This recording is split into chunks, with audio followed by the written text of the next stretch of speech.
Bonjour à toutes et à tous. Aujourd'hui, je suis à la ferme de Desnier, une ferme magnifique où il y a des moutons, la permaculture est là aussi.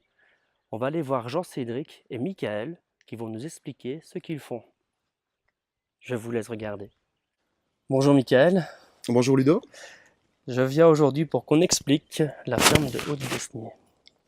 Bien, la ferme de Haute-Desnier est basée sur un maraîchage post-pétrole. C'est clairement ça qu'on veut faire, c'est d'avoir le moindre recours possible aux énergies fossiles, au plastique et tout ce qui s'ensuit. Alors forcément, on est encore obligé de faire avec ce qui est de société à l'heure actuelle, mais l'idée est ici d'avoir vraiment une production la plus intensive possible sur toute petite surface.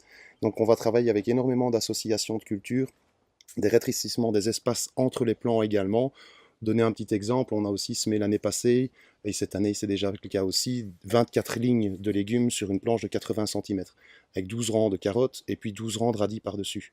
Les radis pouvant se récolter avant les carottes, on fait simplement un éclaircissage et on double la productivité de la planche à ce moment-là.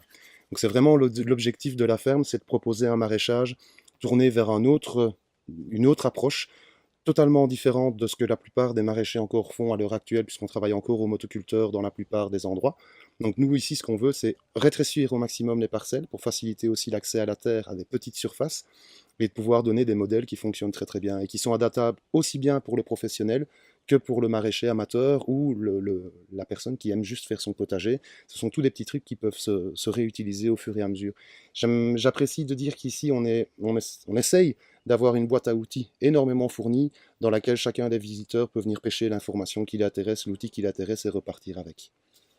D'accord, un grand merci. Avec plaisir. Bonjour Jean-Cédric. Salut Ludo. Je venais pour qu'on explique un petit peu la ferme de Desnier. Pourrais-tu me parler de tes spécificités? Bah écoute, ici tu es dans une ferme, d'abord une ferme biologique, notamment de production maraîchère. On produit du légume, du petit fruit et des aromates. Et cette année, on a des plants à repiquer en bio pour les particuliers. C'est vraiment compliqué pour les gens. En fait, on nous demande tout le temps de pouvoir pour racheter des plants à repiquer ici en bio. Et pour nous, le bio, ça va au-delà du cahier de charge qui est préconisé par les instances publiques. C'est-à-dire que nous, on a envie que notre bio soit produit ici et soit vendu ici. C'est-à-dire que moi, j'ai pas envie que mon bio il parte loin et que le bilan carbone soit lourd. Et donc, la mission de notre petite ferme ici, c'est de nourrir les gens de notre communauté locale, c'est-à-dire les gens de la commune de l'Arré, Desnier, l'Arré et les voisins. Plus évidemment les 2-3 restaurants gastronomiques étoilés qui viennent se servir chez nous, parce que la spécificité aussi de la ferme, c'est le goût. Voilà, c'est notre force, c'est qu'on a envie de faire des légumes et des fruits qui ont vraiment un goût exceptionnel, sur du sol vivant, en zéro phyto évidemment. Et sans pétrole, ici on travaille tout à la main, avec amour. D'accord. Et donc c'est pour ça que tu es parti dans le bio alors.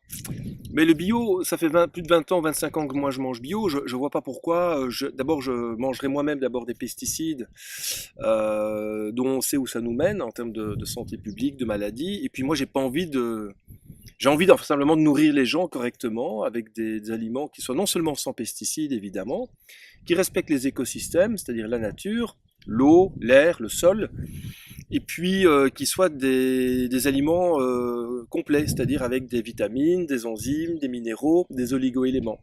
Ce qu'on retrouve malheureusement quasiment pas dans l'alimentation industrielle, et malheureusement on a quand même pas mal de carences aujourd'hui dans le bio-industriel. Et ton écosystème, tu peux vraiment en parler? Bon, ben, l'écosystème ici, c'est une ferme qui a été conçue autour de l'éthique de la permaculture, c'est-à-dire que c'est une ferme où c'est le vivant au centre. Donc on recrée des écosystèmes pour être en équilibre et donc pouvoir lutter naturellement contre par exemple les ravageurs. Donc on réintroduit des prédateurs naturels, etc. Ce serait trop long de t'en parler parce qu'il faut venir voir, ou alors suivre des formations, parce qu'ici aussi on fait des formations en jardinage permaculturel, pour que les gens puissent recréer des écosystèmes abondants et résilients chez eux, et en plus avec de la beauté, quoi. En tout cas, Jean-Cédric, un grand merci de m'avoir accueilli dans ta ferme et jardin. Donc n'hésitez pas, si vous passez du côté de Desnier, à venir rencontrer Jean-Cédric ainsi que Michael Dossa. Vous pouvez les retrouver aussi sur l'application Manger Local ainsi que sur le site internet. Et voilà, qu'est-ce qu'on peut dire d'autre? Ben, que les gens de la région... Alors oui, il y a quelque chose d'original. Vas-y. Si vous venez à pied, à cheval, en vélo, vous avez 10% de remise sur les produits de la ferme. C'est ce qu'il faut faire. Un grand merci, au revoir.